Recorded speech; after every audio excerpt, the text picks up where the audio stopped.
17 on EA Sports. It's officially winning time in the NFL. In today's wild card matchup, victory is the only option for these two teams. It's the Redskins going up against the Lions. With kickoff straight ahead, let's check in with the two men who'll be calling tonight's game as we say hello to Brandon Gaudin and Charles Davis. All right, Larry, first opened in 2002. There's a look inside Ford Field here in downtown Detroit. Tonight, it's the NFC's turn to take center stage as we've got a wild card matchup on tap between the Washington Redskins and the Detroit Lions. Hello, everyone. Welcome to the postseason on EA Sports. Alongside Charles Davis, I'm Brandon Gaudin. And, Charles, that's really all I need to say to get you fired up. It's the postseason on EA Sports. And no one's more fired up than the guys who are going to be playing in this game. This is what they fought for all year long. Go back to the OTAs, the mini camps, training camp, throughout the season to get to the playoffs. The intensity level.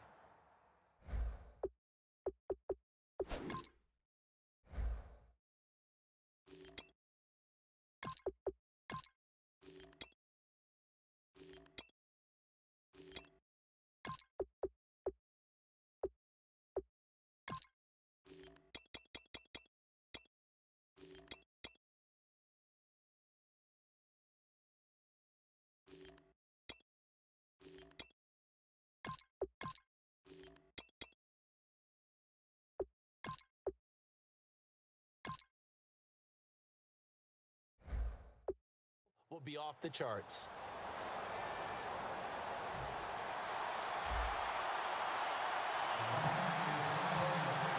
Winner go home is the mantra, and off we go. We're underway in this NFC wildcard game. This will be fielded on the back line of the end zone. And from back there, a wise move. He'll just sit on this one, and it'll come out to the 25.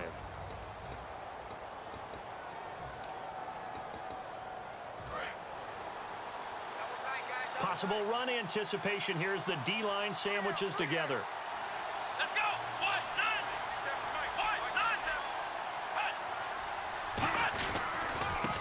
And they'll go on the ground. Room here to run. And he's going to be out of bounds right at the 40. And a nice carry there of 15 yards. Let's just go ahead and state the obvious. You're going to want a big game out of that guy. Big-time run to get things started.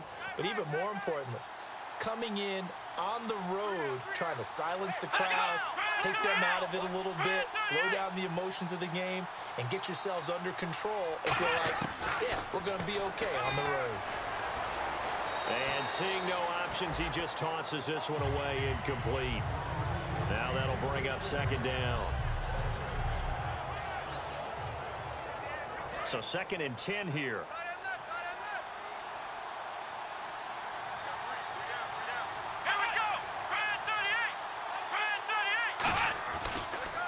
They'll give it to him right up the gut. And he'll push this forward only to about the 42-yard line. He only got a couple on that one, so not a ton of help. They'll have a 3rd and 8 forthcoming.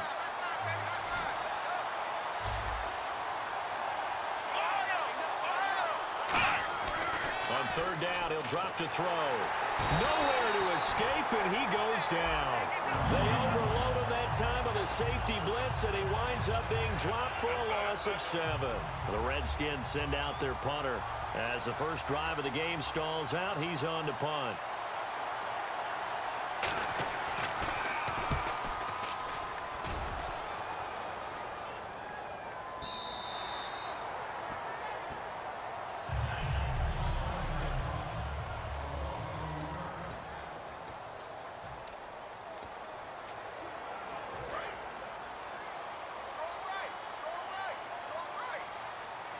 They come out here in the eye.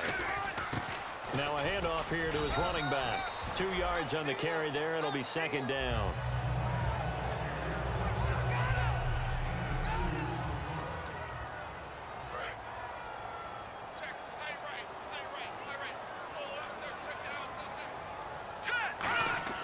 They'll set up to throw toward the sideline, and look at that catch. Dragging the toes, and that's going to be a first down. Well done. If you're running out route, it's likely you're going to end up near the sideline.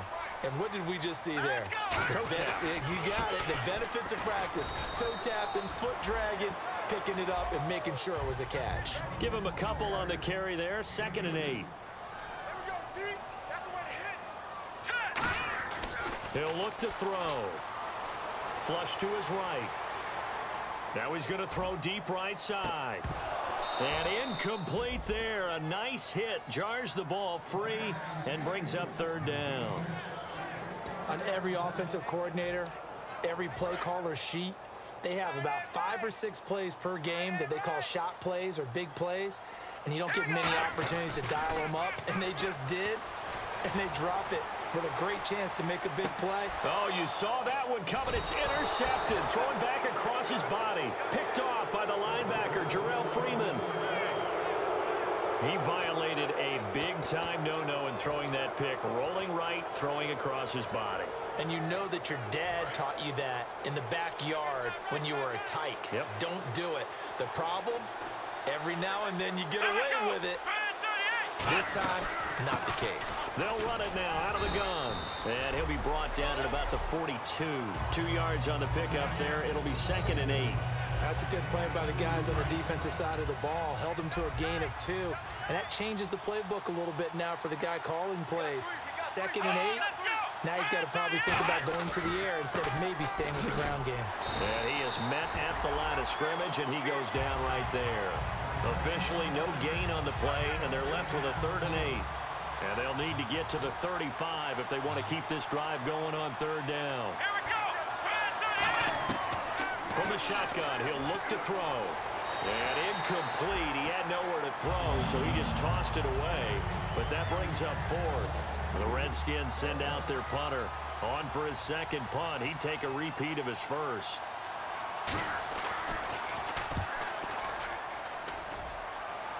And out of bounds, sailed over, looked like right near the pylon. This one's going to be perfect. Directional kicking at its finest, right down at the 1-yard line.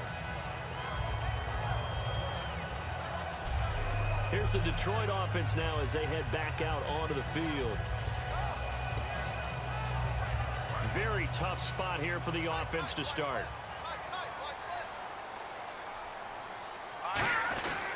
And he'll give it here to his running back. And he was very fortunate there to get out of his end zone. He maybe got back to the 2-yard line.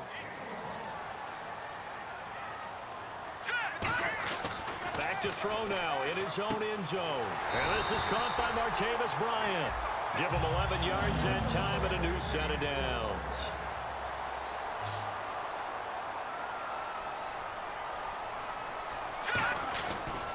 And now here's a carry heading left. And he goes across the 20 to the 22. 9 yards is the pickup there, and they'll have a 2nd and 1.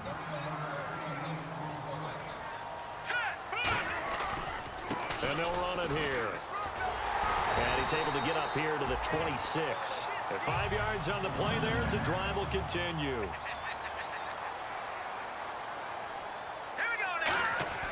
Now on 1st down, he'll drop to throw it. Flushed out right. And he'll get to the 29-yard line, brought down there. It'll be a 2-yard gain, and that'll make it a 2nd down. Yeah, he only gets a few yards on 1st and 10, but he's better off doing that than throwing an incompletion or even worse, an interception. Now a handoff as they run left side. And running room scarce here. He's going to be stopped in his tracks at the line of scrimmage. Jarrell Freeman in on the stop. So nothing there. I don't know that that's all in the back, though. You got to look at blocking there, don't you? I would agree with that totally. At some point, they have to win at the point of attack. Instead, it was the defense getting it done again and holding them to no gain. Looking to throw. Looking left side, and it's complete. Now the ball comes loose. And this return is going to be halted right around the 28-yard line. So 1 quarter in the books here on the opening weekend of the NFC playoffs. 0-0 our score. We're back to the Motor City after this. This is the NFL on EA Sports.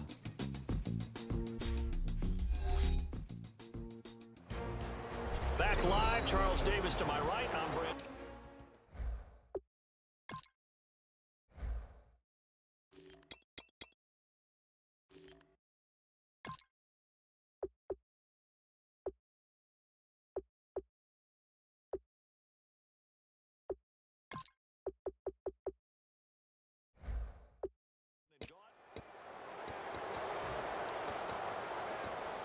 And a great spot to start this drive from here.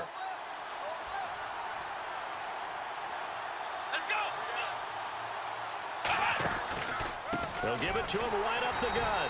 And he went nowhere. He'll lose yardage back to the 29. That's going to go as a loss of a yard, and it'll be second down. And the offense there, the O-line, everybody really on offense, they were just manhandled at the point of attack. Yeah, you could pretty much call them all out, couldn't you? Almost by name, right? That was a very tough sequence for the offensive line. But how about that defensive front? Creating a new line of scrimmage and creating a lost yardage possibility. But there's another example of why they haven't scored any points so far. I think it's time to abandon the run game, spread things out, and go to the air. It certainly can't be any worse than what they've done so far. Now on 3rd and long, they'll look to throw. And that's caught. Did he stay in bounds, though? He did not. Ruled incomplete. A 3rd down, he tried to stay in bounds, did all he could. He caught it, but was led a little bit too far. Yeah, and that's always difficult, isn't it? Because you know half of your body is trying to stay behind while the other half is reaching out, trying to catch the football. The top half worked. It was the bottom half that was in question. So they recover the fumble in plus position, but they can't go anywhere. In fact, they go backwards, but they do get a field goal out of it. They'll take the 3, but in a lot of ways, they feel like they let themselves down by not capitalizing, and they definitely let the defense down for getting the key turnover.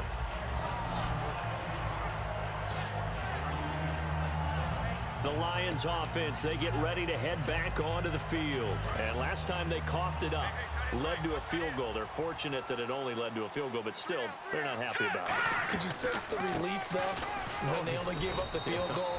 And they were able to trot back out on the field and start this drive. A little more pep in their step because they didn't cost their team a touchdown. But they know they've got to do it a lot better than they did on the last possession. The coach will just be relieved, though, if they recoup with a score here, right? I think the coach will be ecstatic to see them pick themselves back up and now take it downfield and punch in the end zone without turning it over. Let's make this one simple. What a catch. Especially the finishing part of getting his feet in bounds, toe tapping, and, of course, foot dragging. A little tapestry, if you will. Oh, I like it. Give him a couple on the run as it brings up a 4th down.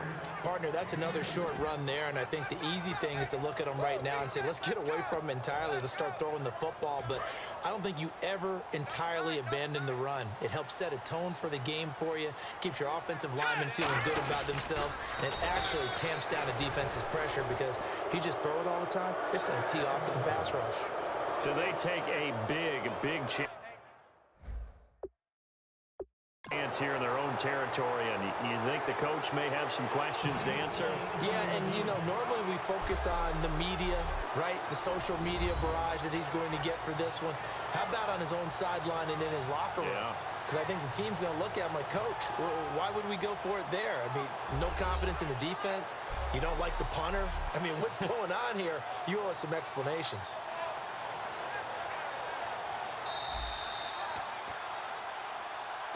After review of the play, the ruling on the field stands.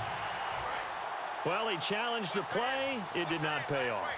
And that means he lost a timeout in that challenge. And as a coach, you hate that. Don't know if you took the advice of the player, you threw it yourself, but it didn't go your way. At the end of the day, it all comes back to the head coach. He has the final determination on whether to actually challenge the play or not. In this case, it didn't pay off for him. And that's got to be so heartbreaking. You throw that flag, you probably feel really confident, and then all of a sudden, boom, you lose the challenge. Yeah, when you take a look at it, you're throwing that flag because you believe you're going to be right. And when it comes back the other way, you have to regroup. And they'll get 9 there as that sets them up better for 3rd down. Coaches always harp on the quarterback reading the defense and getting it to the open man. That's good recognition there. And how about what he did after the catch? Yeah, hit your tight end, let him get some rack. Yeah, when he gets moving, not many guys want to come over and put a hit on him, do they? It's a 10-yard gain there, and it sets him up now 1st and goal. Whenever we meet with coaches and they always talk about wanting to establish running the football, it's oftentimes with a good tight end who can control the line of scrimmage and the point of attack, and they're becoming harder to find because the colleges are giving us a whole lot of receiving tight ends, former wide receivers who can run, not necessarily block very well. In this case, though, we saw 2 tight ends on the field, both of them with the ability to block, and he ran the ball successfully behind that power set. They come out here in the eye. And to give this time to the tailback. And he takes it in. Touchdown, Washington. A great effort there. A 9-yard touchdown run. And the Redskins are going to add on to their lead.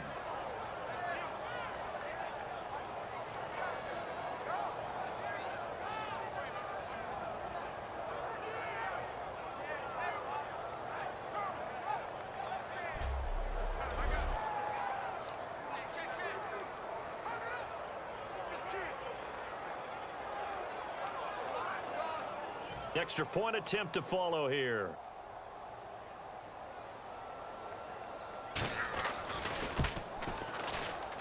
It's up and good, and that'll increase their lead to 10-zip.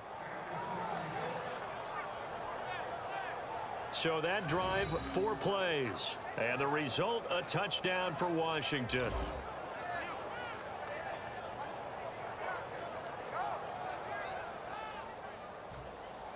The kickoff unit is out on the field, and they will send this one away. This is fielded a couple yards deep. And he'll take it back to about the 19-yard line.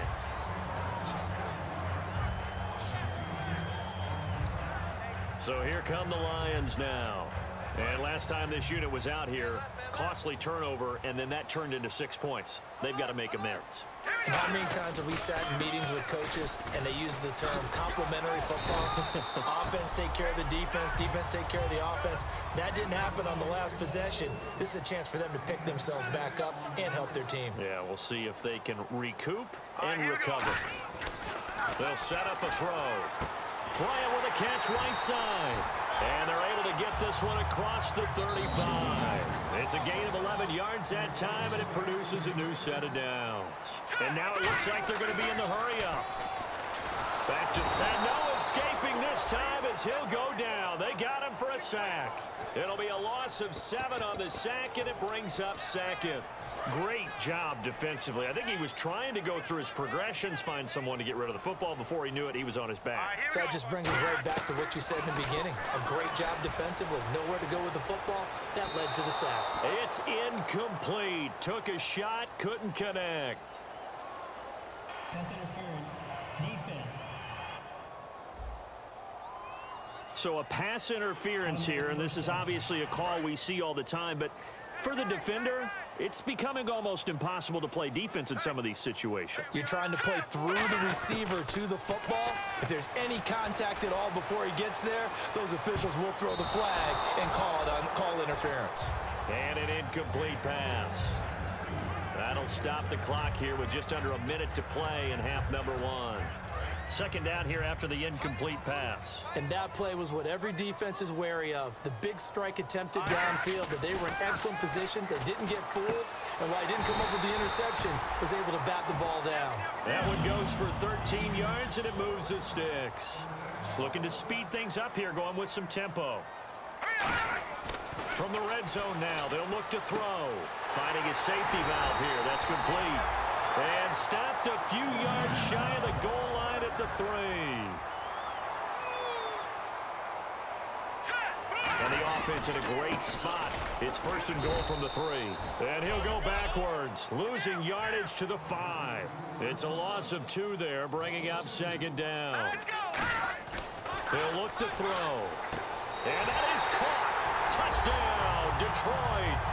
A great play there as the first half is winding down. And the Lions able to get this back within a touchdown.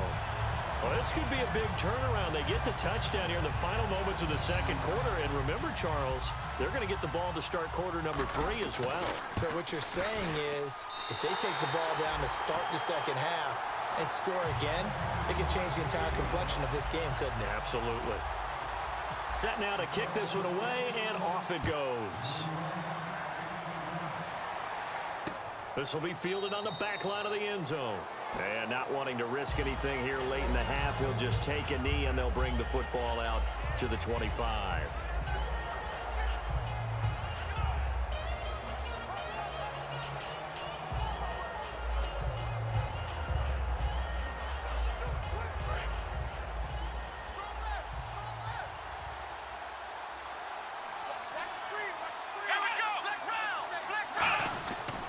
He'll give it to him right up the gut.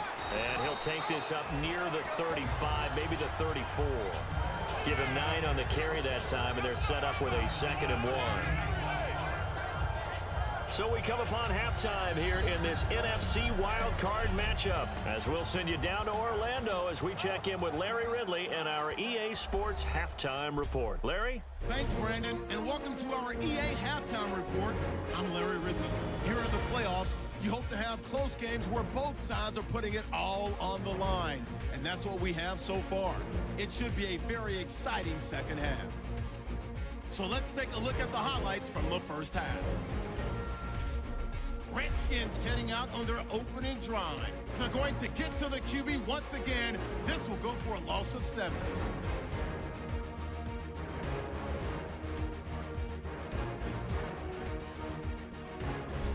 Redskins lined up at the 10. This run stays up the middle here, and a quick 3-play drive ends with a score. That takes the lead up to 10. Now to late in the first half, defense will win the battle and get the sack. This ends up as a loss of 7.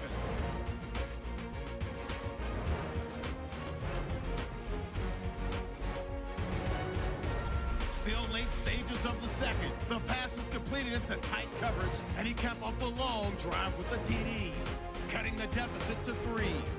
So that's going to do it for us. We'll send you back now to field level for some more playoff football.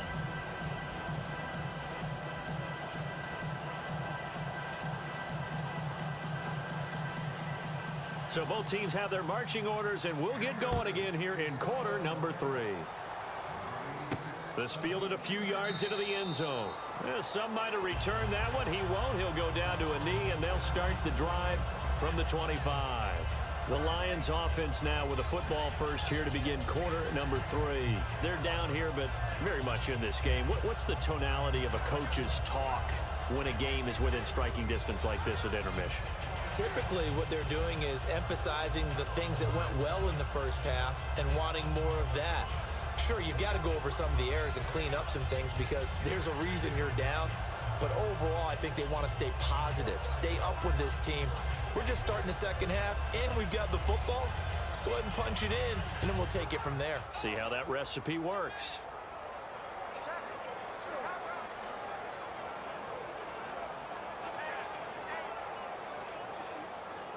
Play clock winding down. Now problems right out of the gate. We're going to get a delay. Delay of game, offense.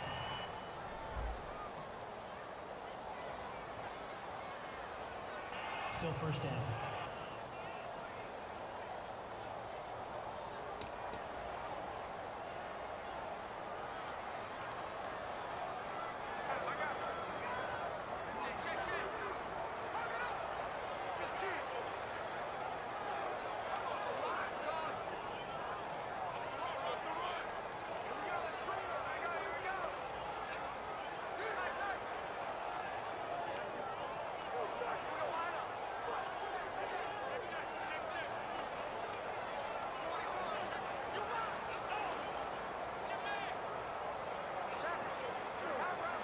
The play clock's running down.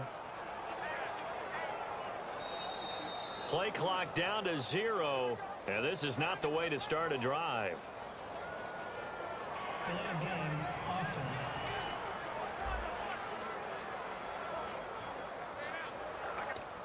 Still first down.